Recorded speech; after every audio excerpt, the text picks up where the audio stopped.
The world is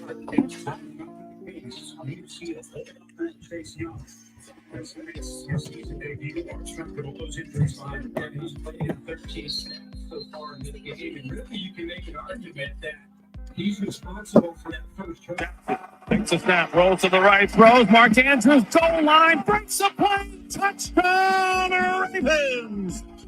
Mark Andrews, his first touchdown of the season, and the Ravens extend their lead in Cincinnati. A nice little pick route, a little rub route. Mark Andrews is number 3 receiver. Then he just comes down the line of scrimmage or down the goal line.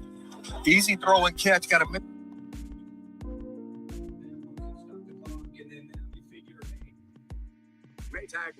We have a chance here because Denver most likely they're going to throw the football. So if we get an incomplete pass, we're going to have a chance now. If we can hold him here on this third down. Going deep, 20-yard line. Zay Flowers reaches up and the catch at the 10. What a play! Bounces to his feet. And he's whistled down at the 10-yard line. The play of the day, Lamar Jackson to Zay Flowers, and the Ravens are knocking at the door. He caught that. Oh, that was a beautiful throw between 2 defenders. They hit the chest.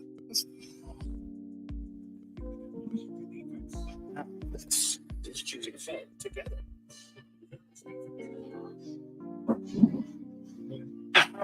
Lots of far side zone. Touchdown Ravens! Nelson Aguilar, a brilliant over-the-shoulder grab, and the Ravens extend the lead again. A better throw going deep. He allowed the receiver. Here are the highlights from today's happy recap, as it is the Baltimore Ravens official postgame show. Ravens defeat the Bengals 27-24. A lot to unpack. I got D, I got Raj with me. Only place giving you sports how you want when you need us to flex on podcast. Make sure you guys hit that subscribe button, hit that like button, hit that bell. We got big news in Baltimore sports. We'll talk about it shortly. And of course, recap the Ravens better than anybody on YouTube.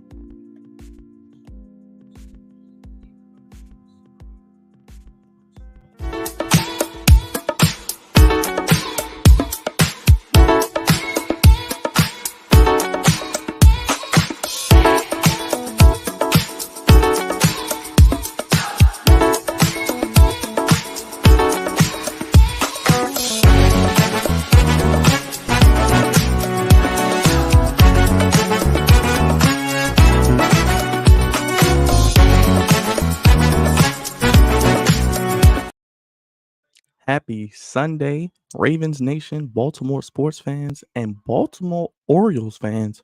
We'll get to that last point in 1 second because we do want to show love to the Birds of Baltimore. It's the official Baltimore Ravens post-game show here on the Flex Zone podcast channel, guys. Only place giving you sports how you want it. When you need it. When you need it. You guys already know the vibes. I got D, I got Raj with me. We're going to break down this Ravens 27-24 victory over the Bengals. What went well, what didn't go well, and unfortunately, more injury news for the Ravens. But let's start with the other Birds of Baltimore. D, Raj, real quick, I got to get your initial reactions. The Baltimore Orioles are in the playoffs for the first time since 2016. 2-game lead in the division with only 12 games left to play. Looks like they have a good shot at the division as well, D. The prophecy is being fulfilled because we're walking with the Lions. Yes, we are, man. The prophecy is being fulfilled. The Orioles had 2 tough games to start off the series with Tampa Bay. Lost a close one Thursday night on National TV. Lost Friday night on Apple TV pretty badly, but they bounced back yesterday.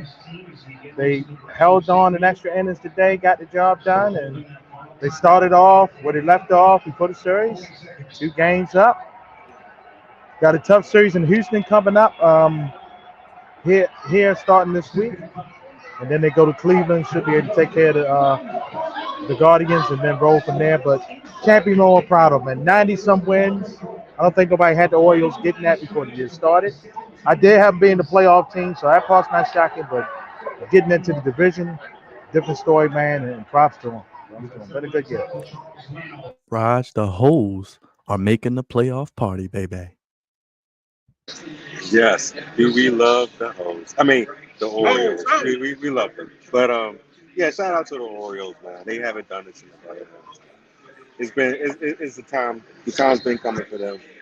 I'm very happy that they made the playoffs. I think they'll probably win the division now that they beat the Rays the last 2 games. So they're going to show that up as well. So everything is going very well in Baltimore sports. Very, very great. I'm very happy. But let's get this Ravens coverage going. Before we do that, I forgot, Raj. Finish him, Daddy. Finish him, Daddy. Yes. We got to give it up for the O's. Yeah. Got to give it up for the O's. Big up for the O's. But yes, make sure you guys hit that subscribe button, hit that like button, hit that bell. Jack and I, what's up? I did see your call, brother. We're doing the post game. I'll hit you up after. Chiefs eked one out. We'll talk about it a little later. But let's get to this Ravens game. Raj, you were right. Ravens got the victory. You stood with the courage of your conviction, 27-24. I'll get into the stats in a second, but I want to get your thoughts, Raj. I'll start with you, man. Looking at this game, Ravens came out on fire. We saw some more of the offense. Looks like Lamar had his best game probably since this time last season. What are your thoughts on this game going into Cincinnati and really punching the Bengals in the mouth? I'm not surprised at all. I thought they was going to come out a little bit more crisper than they were last week. The first game was last week. Mark Andrews was back, so I knew this was going to make a bigger impact. I know people were saying, oh, J.K. Dobbins is going to, be a very, very big factor in why they're not going to be able to run the ball. No, we have a lot of great running backs. Gus Edwards is one. Justice Hill is another one. If we need Melvin Gordon, we can get him as well. I thought this offense was going to be good, so I'm not surprised at all. But the defense had its moments. They bend it, but they didn't break. But I just they still got some things to work out. But this is a very, very big win. They go 2-0 against 1-0 in the division, which is a great thing. So are they already starting off on the right foot? So I'm very happy with the win. I'm pretty sure we're going to talk about some more strategic things going down the line today. But as my reaction to it, I'm very happy. Yes, if you guys are just joining us, we appreciate you. Ravens Postgame Show. We do this after every Ravens game. If you could hit the thumbs up, vote on a poll. How many wins do the Ravens string together? We'll talk about the game next week as they have a favorable matchup, to say the least, at home. D, let's get you in here, brother. How you feeling? Hey, Byron, I tell you, the Ravens offense was very impressive today. Thought Lamar kept everybody involved. Hey, man, Aguilar, I'll be the first to admit, when he was there, I didn't want him, but he got it done, man. Aguilar has been the man, and he got it done today. And hopefully Odell will be all right. We're hearing that the injury's not too bad. Might have been more precaution to sit him out just to make sure he's good. But everybody ate today, man. Everybody ate. And on the running back side, our main man, Gus Edwards. He on that stuff, little guys. He be saying no bread, no water, just meat up the middle. And that's what he did. Meat up the middle. And got it done today, man. Got it done. And props to the offensive line that still had a couple issues, but they had 2 guys out, left tackle, center, and both guys that stepped in did the job, man. I would dare say the left tackle did a better job than the one we normally have, but I'll leave that alone. I was thinking that too, D. I'm gonna leave that alone too. Let's get to the numbers real quick. Lamar Jackson, 24 of 33, 237, 2 touchdowns, no interceptions. He was not sacked, D, to your point about the offensive line. Gus Edwards, 10 carries, 62 yards. Lamar Jackson ran more today, 12 carries, 54 yards. Justice Hill looks good. 11 carries, 41 yards. Duvernay, 3 carries for 15 yards. Zay Flowers, 1 for 6. And let's get to the receivers. Nelson Aguilar, as D mentioned, 5 for 63 and a touchdown. Zay Flowers, 4 for 62. You heard the highlight of the 52-yard bomb, Lamar throwing a deep ball. Mark Andrews, 5 for 45 and a touchdown. Odell, before the injury, 3 for 29. Bateman, 3 for 18. Hill, 3 for 12. Likely, 1 for 8. Let's get to that injury report before we talk about the offense. Odell, we heard, we saw, didn't play the remaining second half. Injury. D, they said it's not that serious. They're saying an ankle injury. Yeah, that's correct. They're saying a ankle injury for Odell, but now Harbaugh's saying it's not enough to be concerned about. Now, when he talked about injuries, it's 50-50. So take it as a grain of salt. They're saying that the injury's not that serious. Hopefully, he does not have to miss multiple weeks, as you mentioned, D. When Harbaugh says that, we just hold our breath. But Raj, thankfully, we saw Pat Queen go down too, but it looks like he's okay. He came back in the game. But Odell, but they got depth at receivers. I just read off. They spread the ball around. Yeah, man. Yeah, man. Everybody was getting involved, and it's a great thing. I like the fact that he's spreading the ball out to everybody. This time last year, you only had Bateman and Duvernay and Andrews, but it just seems like the offense is more gelled together. It just seems like they have a direction to go into. Like there's nobody like. Well, first of all, they're not getting any penalties as far as getting to the line late. They get to the line very early.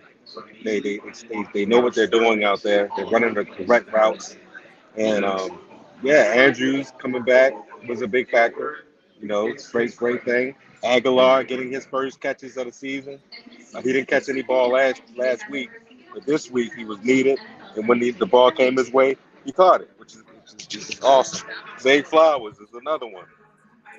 That brother is doing his thing as a rookie wide receiver, and I'm very, very proud of him. But yeah, man, the ball is being put in the situations where it needs to be put at, and I just think it's a beautiful thing.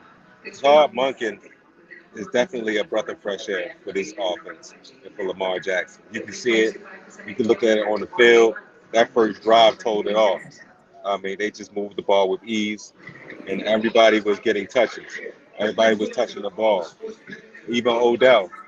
Like what D said with Odell, I'll be honest with you, I don't think his injury is serious either. He might miss a couple weeks.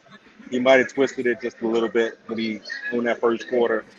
But I don't think it's nothing serious. If you don't play next week, then that's fine. But I mean, we're just trying to. I understand they're trying to keep him preserved for the rest of the season. We don't want that brother getting seriously hurt, down the line. So if they got to take him out for a week or two, then that's fine. But yeah, other than that, this offense is clicking. Lamar has plenty of weapons to throw to, and they're doing their damn thing. They're doing the thing. D, let's get your grade on the offense today. Go into your report card. I said the offense gets a solid. Let's say B plus. Give a B plus.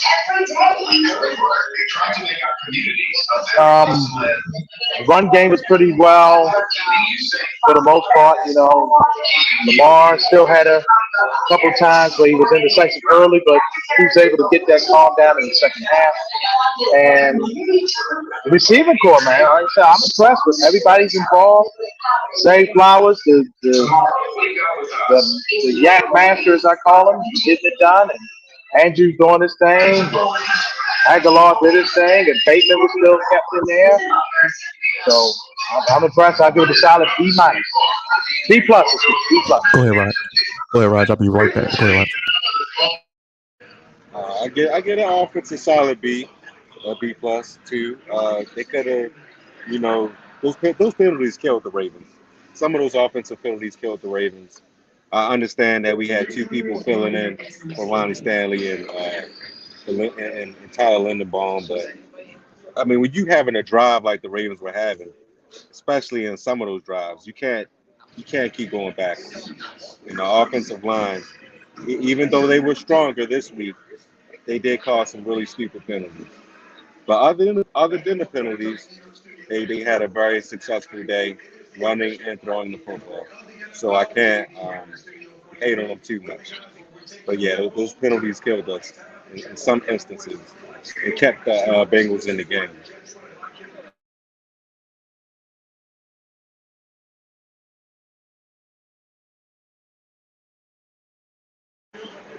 But yeah, man. I think. But yeah, go ahead, Dave.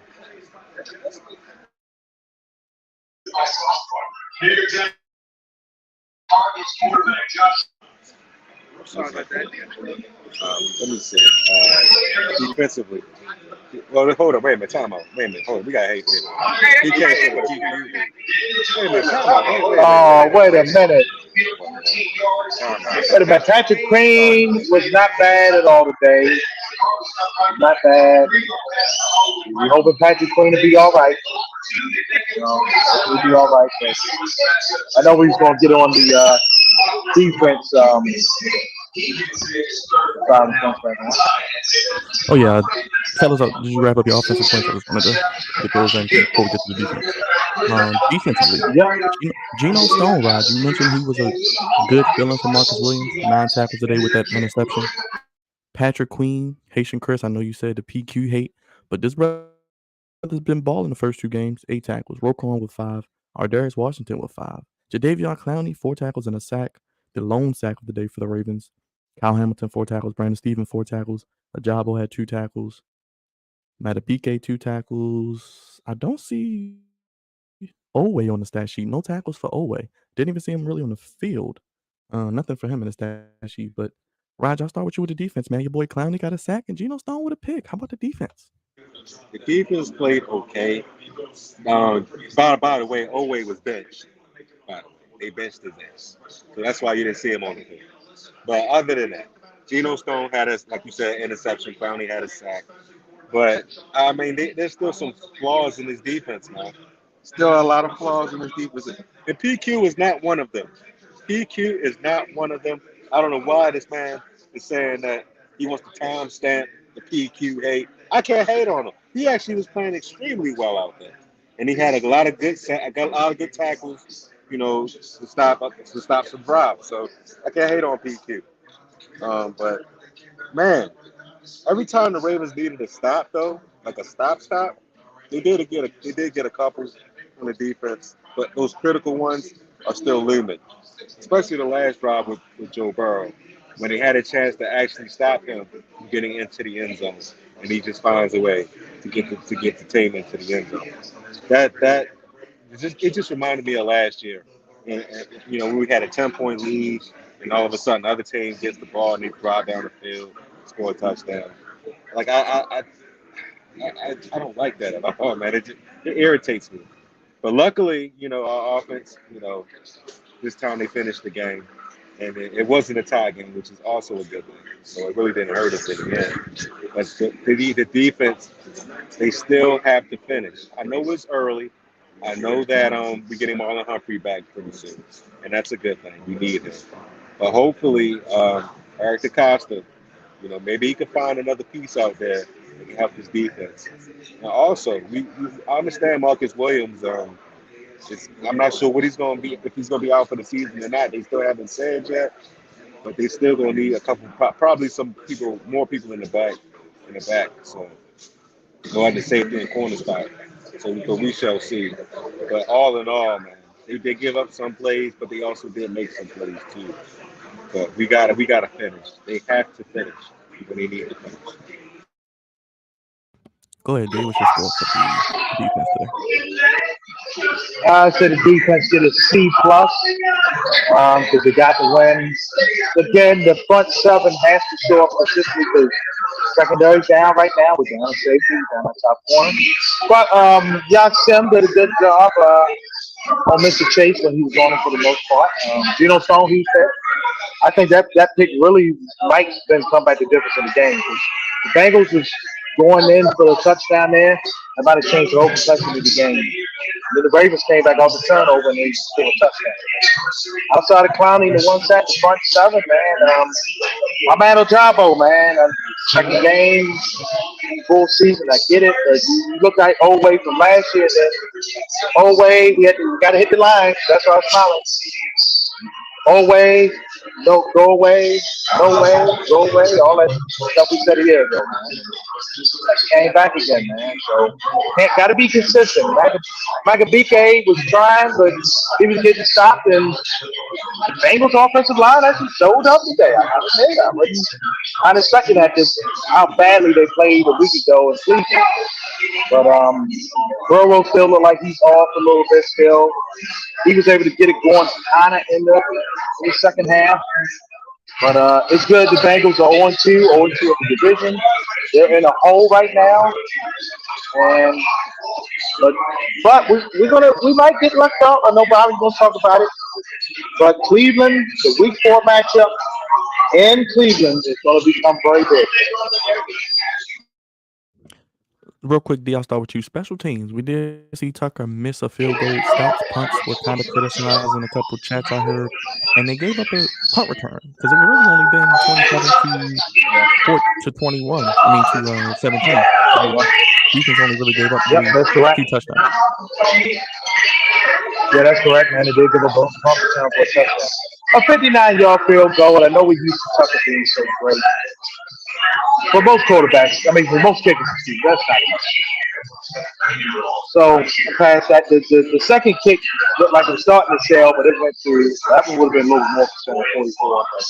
I thought Stout didn't have best day, but he didn't have a terrible day either on special teams. But the coverage unit got to get it together, man. Can't let that return happen for a touchdown. Because that was once again another thing. The Bengals mojo rolling again. They hadn't scored a touchdown yet in the season, and that kind of woke them up a little bit. So, just got to tighten that up. You know, I know Harbaugh will definitely be on that because he is a frustrating coach before he became a head coach. They definitely tighten that up. Rod, you worried about the special teams at all, or just one of those weeks? I'm not worried at all, man. I mean, Justin Tucker missed the kick. It happens sometimes. That's how the cookie crumbles. It's a 59-yarder. You don't expect a kicker like him to make it all the time. Maybe in special moments, but not all the time. But yeah, I'm not really worried. Yeah, they gave it up for a touchdown. It didn't hurt us in the end, honestly. But they'll tighten up. I know they'll tighten up. This is Harbaugh's specialty. This is not going to happen every week. So he'll put a stop to that as soon as possible when they see the film on Monday. Well, speaking of Monday, with this win behind the Ravens, they will return home a week from today to play the Indianapolis Colts to look to go to 3-0. We saw Anthony Richardson score 2 touchdowns today, but he left with a concussion, so we could see Gardner Minshew starting next week. Who knows? But D, I'll start with you. Just quick look ahead to the Colts game. How are you feeling? No Jonathan Taylor still. Remember, he's out 4 games. So big time opportunity for the Ravens here before that Cleveland matchup. Byron, I agree. You know, we were saying after Richardson, he got out with a concussion. Minshew came in, did his thing. It is Houston. Ravens play Houston, right? It's not like the coach beat anybody. They're kind of offensively outside of Richardson don't have much. And like I said, Taylor's not there. And hopefully, Ravens can get the 3-0. We get the job done. Richardson, you can chill out for next week, you know. You ain't got to take the flight to Baltimore. All the time, stay at your house, have one of them seats. No, you know, let me show you the glasses you're going to have on, y'all. That's glasses. Yeah, one of these pair of glasses on, just like this. Sit in this house, sit right in this house, and watch the football game. So, you know, his head going to be hurt. You stay in Indianapolis game, Mr. Richardson, chill out for the week, have these shades on, and be all right. Okay? Be all right. I like that, D. That works for me. Raj? Did you get those damn glasses from Deion Sanders, man? That's what you did. You got them Colorado damn Deion glasses. Now, he might be in his house looking like Stevie Wonder because of his concussion. So you never know, but I agree with D, man. His ass needs to not play next week because if you think he got fucked up in this game, he's going to get destroyed in next week's game. So I agree with you, D. Anthony Richardson needs to take a week off. He needs to chill out. He's going to be okay. Rest up, get healthy. But yeah, Gardner Minshew, I'm not worried about him. If we have to play him, so be it. It'll be his funeral too. But yeah, man, the Colts. I mean, I'm not saying they're a bad team or anything like that, but they're not expected to win, and I doubt they come up in M&T Bank doing such things like winning. We'll be talking about it, of course, this week as the Ravens get ready for the Colts. And like D says, after that, a big-time matchup with Cleveland, especially if Cleveland does win tomorrow. You guys want to go around the league, get these scores?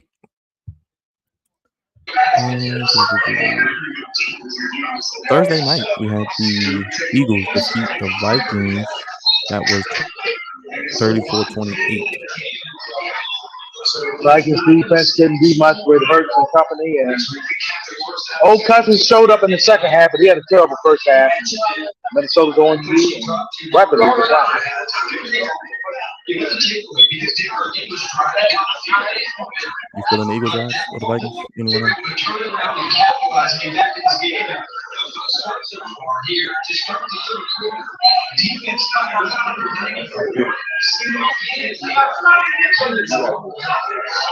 Well, I had the Eagles winning that game. I had the Eagles winning that game.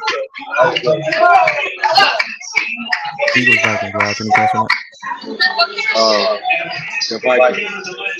I think I picked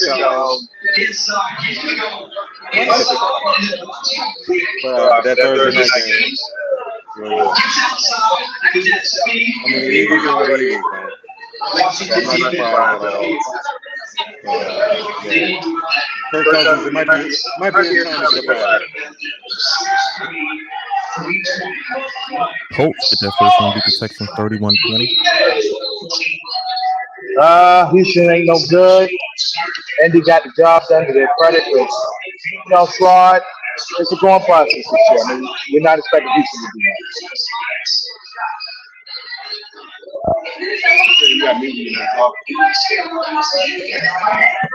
that.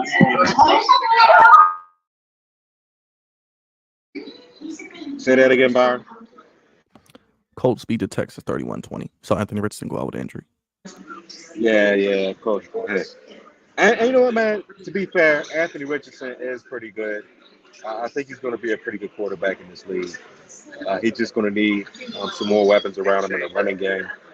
But to start the season off, he looks really, really, really good. But like I said before, man, he needs to sit out next week because he'll be seeing the likes of Roquan Smith, Patrick Queen, and some other the big guys that he don't want to see. But yeah, I mean, to start the season, he's playing really well. But he has to learn how to slide as well because you can't. Well, this is the second game in the damn league, and you're already getting concussion. So gotta learn how to slide. Buccaneers, maybe the surprise of the season, one of the early surprises, 27-17 over the Bears, 2-0 Buccaneers with Baker Mayfield. Yeah, I mean, Baker Mayfield, I mean, he's not a bad quarterback. Not a bad quarterback at all. I'm not really shocked that Mike Evans has been killing it ever since he touched down in Tampa Bay. But and this is a good win for them because I mean Baker Mayfield's trying to get his career back in check, and I just think that this is a perfect opportunity and a perfect situation for him to do it in because he has a lot of weaponry around him. As Chris Godwin and Mike Evans, so good win for them. Good win for the Buccaneers.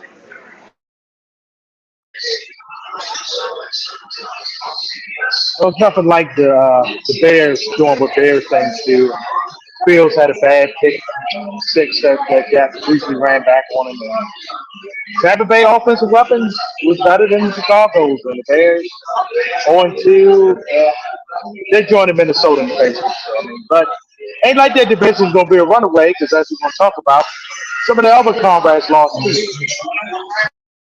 Yep, good segue, D. Lions lose their home opener to the Seahawks after beating the Chiefs 37-31 in overtime. Barry Sanders finally got a statue, and of course he saw the Lions lose. A tradition unlike any other for Barry Sanders. He that's why he retired. They're having a story on him, why he retired or whatever. Got the statue, and then the Lions go out and do what the Lions do best. They're still, they're still an exciting team to watch.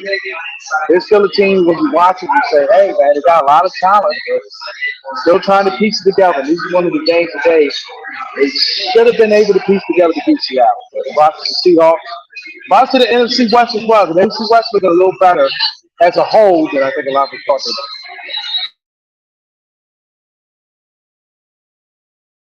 would. Yeah, man, the Lions losing, not a shock. This is what they do best. We can move on.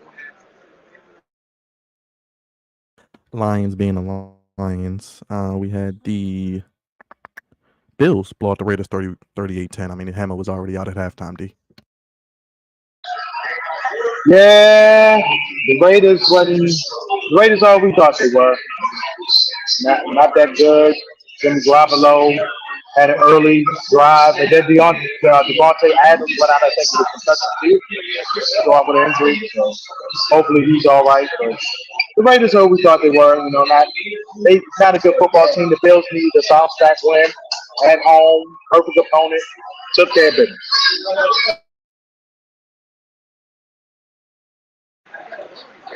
I mean, like he said, the Raiders are the Raiders. I don't expect nothing from them this season. The Buffalo Bills looked like straight shit last week, so they had no other choice but to go out there and put up a dominant performance against them. And this is what you expect from the guy who's on the Madden cover, Josh Allen. He should be playing more like that than he did on Monday night. But it is what it is. So good win for the Buffalo Bills to get right back on track. And I think the Raiders were 0-2 now. Oh, 1-1. 1-1. Okay, they're 1-1. Falcons 2-0. Beat the Packers 25-24. Last second field goal. Young Ho cool. The hoes was winning today, huh, Raj? Hey man, I felt the love on my fantasy team, so I'm not too upset. I did feel the love on the fantasy team. The love was great. God damn, come on, man. Y'all was up by like a lot of points, and y'all just found a way to just lose in the fourth quarter. Where was the love at in the fourth quarter? But let me just say this: Bijan Robinson is a beast. We know this already. Desmond Ritter still has a little bit more to prove. He's pretty good as well, and he does have Drake London as a good choice of a weapon. So and Kyle Pitts as well. So he does have some weapons around him. But yeah, man, that was a bad loss for the Packers. Very bad loss. They should have finished the game out, but I guess the love wasn't in their favor. So, Yeah, they were up double digits heading into the fourth quarter, D.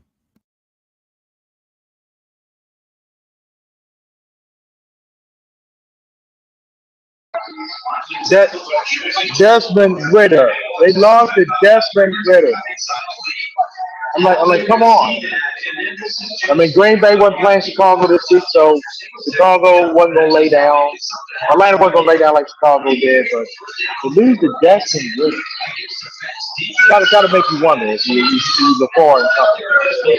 What y'all got to do? Because, like Roger said, they had a big lead, and defensively, they just couldn't get the job done in the fourth quarter. Man. They kind of let Atlanta hang around and beat them. It's what it is, and everybody in that division now is a 1-1 or 1-2. Well, we're talking about the late game moment. I think some commandos might be happening. I think I see what you're talking about, D. We'll get to that in a second.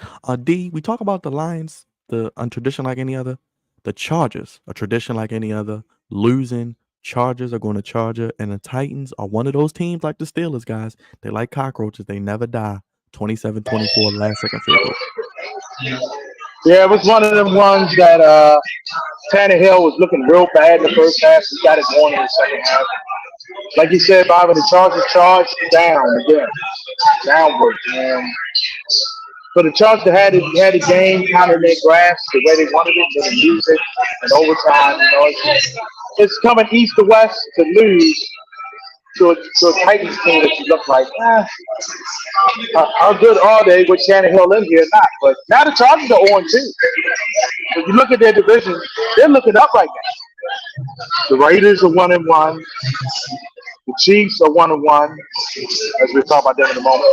And Denver's fighting here to get to 1-1. So the Chargers might be charging up, looking up at everybody else. let me just say this, man. Fire Bruce there. Get his ass up out of there. He is not a good coach. I mean, he just do a lot of stupid things. This football team right here has every single ounce of weaponry known to man. They drafted a number one wide receiver also in the draft. Their defense is legit. They have great pass rushers, good safeties, good corners. There's no reason in hell that they should be 0-2 right now. None. There's no reason they should be 0-2. So I don't want to hear it. I'm sick of his nonsense. He does a lot of silly things like that other coach before them did. And as of right now, he's going to continue to keep doing these dumb things. And he's going to be up out of it. Quick, fast, and hard.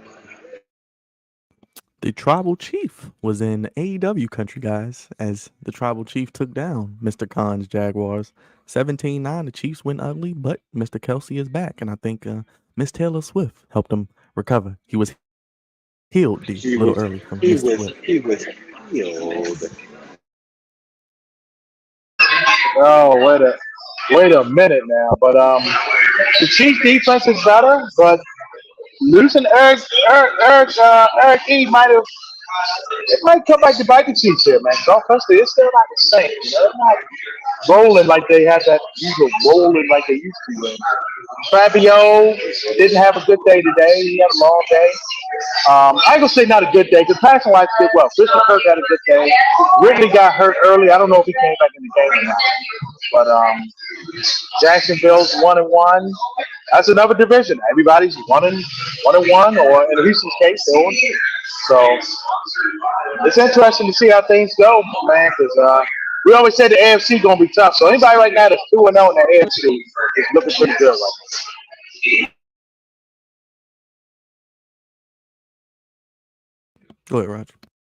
It's the Chiefs. It's enough said. I mean, once they went down 0-1, there's no way in hell they're going to lose 2 straight games. Especially with Chris Jones and Travis Kelce. I don't give a damn who the opponent is. That's just not going to happen. So that's all my analysis on it.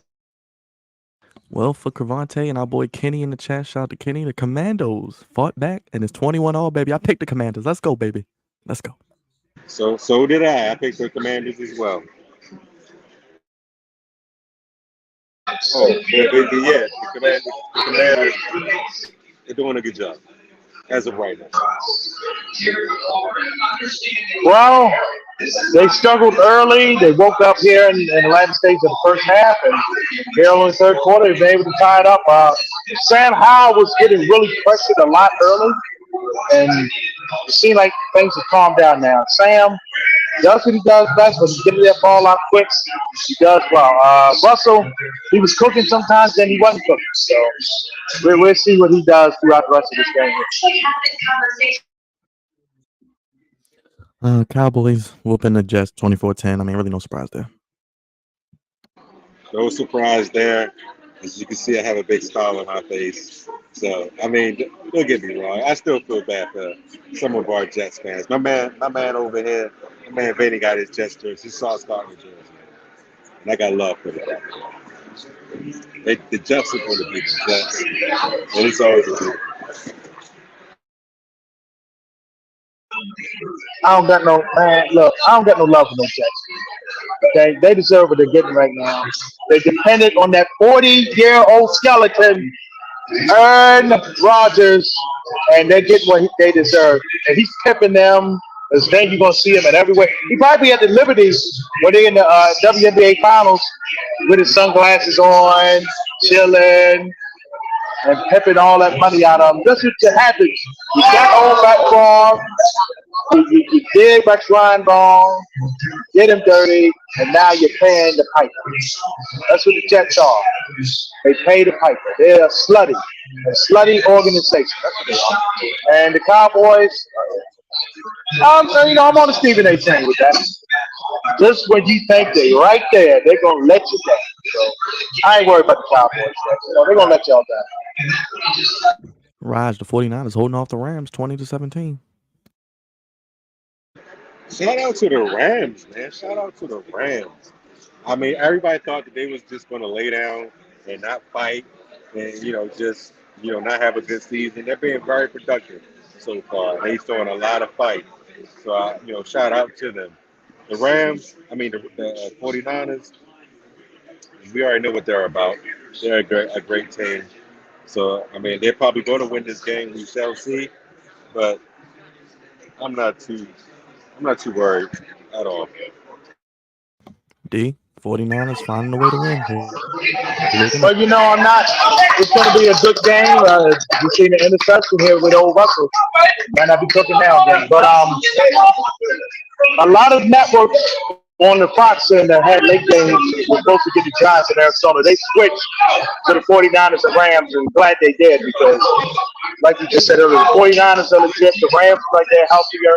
Cam Akers was a coach's scratch, so he might be getting traded here for the next couple of days. But the Rams are definitely hanging in there, man. I think they're going to be a wild card team right now. Don't go out there and say it. I think the Rams will make the playoffs. They're looking good. Even if they lose today, I think they're going to be all right tomorrow. What the hell are the Giants doing? 28-14 losing to the Cardinals, Roger. What the hell are they doing, Roger? They're looking like straight up trash. Is what they're doing. And you know what? They might be trying to get the first overall pick. They try to get Caleb Williams or Shador Sanders or Colonel Sanders. They try to get somebody over there to play quarterback for the New York Giants. Because right now, Brian Daboll, he did a great job last season starting off with them. This year, he's sticking up the joint. They have not responded the way that they responded last season. And if this trend keeps going in the way that it's going, his ass is going to be up out of there along with Wink Martindale. This is ridiculous. This is the Arizona Cardinals, a team that doesn't even have their starting quarterback, a guy in Joshua Dobbs, we never really heard of. I think he was the backup to Ben Roethlisberger or whoever in Cleveland. I don't even know who this cat is, man. I'll be going over to Arizona to see him play. And I guarantee you, we ain't going to look like some damn trash against the Arizona Cardinals. But this is ridiculous with the Giants. Hopefully they score a touchdown here and make it a closer game. But all in all, man, to start off, we're going down 20-0 against this team is ridiculous.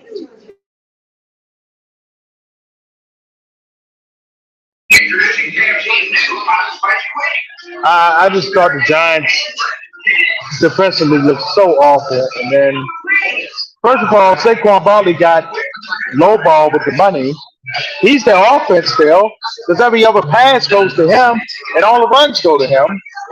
And Jones has finally woken up here in the second half. He finally got the cobwebs out of his mind, because he got paid some money, which I don't get. But to lose to Joshua Dobbs. I mean, Connor's one thing. It's good. But Kyler Murray on the bench chilling, watching it. The Giants right now are trying to be the worst team in football. Like Roger said, maybe they want Caleb Williams. Maybe they want Deion Sanders. Maybe they want some other people. I don't get it. I don't know. Giants got to get themselves together, man. And Dayball is supposed to be this great coach on the defensive side as well. This defense hasn't been looking too well the last 2 weeks. Get it right. He won't get fired, but I think the GM of the Giants, they don't get fired. D, I'm gonna stay with you real quick. Dolphins, Patriots, Sunday Night Football. I took Miami. I'm not sold on macaroni and cheese with Jones. Not really sold on him. I'm really not sold on the Patriots as an offense. Now, defensively, they should be able to slow Tua down. Tua won't have the stuff he had against the Chargers, but I'm not sold on the Patriots defense until your best quarterback, Tom Brady, was getting on it last week. Of course, all the history got up there, but he might still be the best Patriot quarterback, and he ain't playing no more. So, you got to get that act together, New England. Belichick got the defense on the back. They're good. You need the offense to go. And I'm liking what the Dolphins are showing, man. I'm liking what Miami is putting down right now. I'm just gonna be honest with you. I'm going with the Dolphins. We already know what they're about. Tua is showing off right now all his great weapons that he has. Tyreek Hill is on another level, and I just don't see them beating the Dolphins. I don't see it at all. But yeah, man. I'm not sure what Bill Belichick's going to do with that quarterback position. I want to believe in macaroni and cheese, like Dee said, but it's just a lot to be desired at this point, and he still lacks weapons too. So I don't have them winning. I got them going 0-2. and the Dolphins are going to keep on rolling. D, real quick, what's up with this Monday night doubleheader? Saints Panthers on ESPN, then on ABC, Browns Steelers. Explain real quick. Well, you know, the new TV deal's in place now, so ABC and ESPN, I think, split games like 3 or 4 times throughout the year now. So it starts this week. It's going to continue next week with Philly and Tampa Bay on ABC and the Rams and Bengals on ESPN. I guess it keeps Chris Fowler a job, so it can be NFL football team. But anyway, I guess we can talk about the Saints game first. I'm picking the Saints to beat Carolina, but David Carr got to get it together. Got to be able to have the flow in football games. He did well last week, but can he do it again? That's been the thing that's doing his career. But one week it looked good, one week it don't. So we'll see where it goes. And the rookie, Mr. Young, we'll see how he does in his second game. And Browns Steelers, D, real quick. My bad. I like Cleveland, man. Believe it or not, Pittsburgh going on to a home don't happen, but I don't see it from Pickett right now. I don't see. And what we heard that our boy was criticizing his own offensive coordinator last week. Good old Omar Epps criticizing his own offensive coordinator. So there might be some heat in Pittsburgh if they go 0-2 and they don't do much offensively again. But Deshaun Watson as well got to play well because he didn't play well last week. He got to step his game up. And I do think Cleveland's going to go 2-0 because of their defense. That front seven is amazing. It's unbelievable. But J.J. Watt, not J.J. Watt, the other Watt, as I like to call him, is on the other side. So we'll be interested to see how that goes, but I'm taking Cleveland. Go ahead, Raj. Doubleheader on Monday night. How fun. And then the flex zone. A double hitter, then a flex zone. That's funny. But like D said, I'm taking Cleveland. I don't really believe in. Pittsburgh, I do believe in a little bit, but Cleveland right now just has too much defensive firepower. You know, T.J. Watt is just one person, but when you got, oh my. But when you got guys like Zadarius Smith on one side and Myles Garrett on the other side, I just think that it's not going to be enough for Pittsburgh to overcome. So I got Cleveland winning the game. As far as the other game, what is it, Saints and who? Panthers. Saints and Panthers. I got the Saints taking it. The Panthers are still young. Derek Carr should be able to slice and dice them up. But we'll see. Maybe the Panthers might surprise me. Well, fellas, that is all we have for week 2. Any final parting words? D, I'll start with you. And how can the people keep up with you as well? What do you have on your channel? Final words here. We just watched another bad field goal kick from the Commandos field goal kicker. He might be cutting the ball. He might be walking back from the Mile High back to the DMV because he's had 2 really bad kicks. They've been awful. But check out the Don Swain Network on YouTube. We had some high school football, some great games. Spalding and McDonough, Moyer, Blakefield, and Gonzaga, and good count from St. Joe. Yesterday, we'll be at Hopkins Friday night to see St. Francis in action. They take on the number 1 ranked team in the country on the high school side. So we can't wait for that. Check out Guys 20 Network on all platforms, Guys 20 Net on the Twitter. Appreciate you as always, D. Looking forward to doing it again next week. Raj, let the people know what they got on the channel and what's coming up tomorrow. We're going to have a live show, as always, on Monday. So check out that. AW Dynamite on Wednesday. We always do what we do on other stuff. But, of course, we're going to have previews to the Ravens and Colts game. And we're going to recap a lot of what happened over the weekend on tomorrow's show. So just stay tuned. Pretty sure we may have an Orioles post game or something coming up pretty soon. They made the playoffs. So check us out, man. Hit that like, hit that subscribe button. We're going to do what we do. Yes, as Rod said, tomorrow, a little bit after 10 p.m., Flex Zone will be live talking about Monday Night Football, talking about Week 2 and about the Orioles as well. Once the playoffs start, we'll get back to the post game for the Orioles. We'll get some official post games. We'll figure it out with the Ravens and Orioles. We may have to pull some double duty, but we'll be here for it. Check out all the shorts on the channel. Wednesday, AEW Grand Slam should be a big show. Maybe some surprises, some debuts. We shall see from Arthur Ashe and Queens. So we'll be live for that as well. And coming up, we got Wrestle Dream in 2 weeks, and we have Fastlane. So we'll see what happens with those things as we head into the fall months. Check out D on DieSport.net. Make sure you hit the like button and subscribe button on the way out. Flex Zone Podcast, fellas. Only place Disney Sports how you want it. When you need it. When you need it. Raj and D are going to hopefully get their food this week before it's 2 hours. They're going to enjoy their Mountain Dew, and they're going to do the do and watch the rest of these evening games, as am I. Appreciate you, fellas, as always. We'll do it again next week. Hit the bell, vote on the poll, subscribe. We'll be live tomorrow. Have a good night, everybody. Peace.